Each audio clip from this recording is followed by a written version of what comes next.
எண்ணிக்கை அதிகாரம் 36. மணமுடித்த பெண்களின் உரிமை சொத்து. யோசேப்பு புதல்வரைச் சார்ந்த குடும்பங்களில் மனாசே மகனான மாக்கிரியின் புதல்வனான கிளையாதின் மைந்தரது குடும்பத்தைச் சார்ந்த மூதாதையர் வீடுகளின் தலைவர்கள் மோசேயிடமும் இஸ்ரேல் மக்களின் மூதாதையர் வீட்டு தலைவர்களாகிய பெரியோர்களிடமும் சென்றனர்.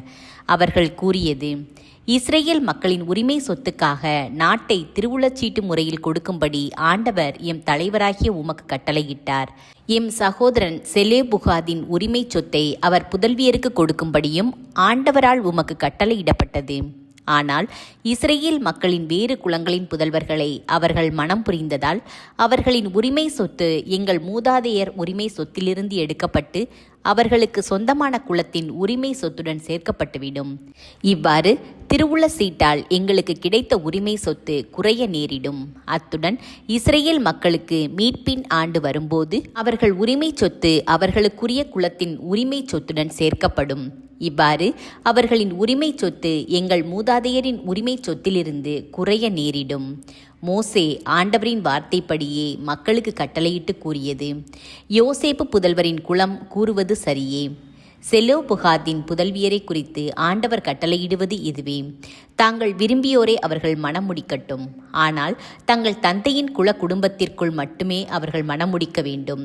இஸ்ரேல் மக்களின் உரிமை சொத்து ஒரு குலத்திலிருந்து இன்னொன்றுக்கு மாற்றப்படக்கூடாது. இஸ்ரேல் மக்களில் ஒவ்வொருவரும் தங்கள் மூதாதையர் குல உரிமை சொத்தையே பற்றி கொண்டிருக்க வேண்டும். இஸ்ரேல் மக்களில் எந்த ஒரு குலத்திலும் உரிமை சொத்தில் உடைமை கொண்ட ஒவ்வொரு பெண்ணும் தன் தந்தையின் குலத்திலுள்ள குடும்பம் ஒன்றிலேயே மனைவி ஆவாள். இதனால் இஸ்ரேல் மக்களில் ஒவ்வொருவரும் தங்கள் மூதாதையர் உரிமை சொத்தில் உடைமை கொண்டிருப்பர்.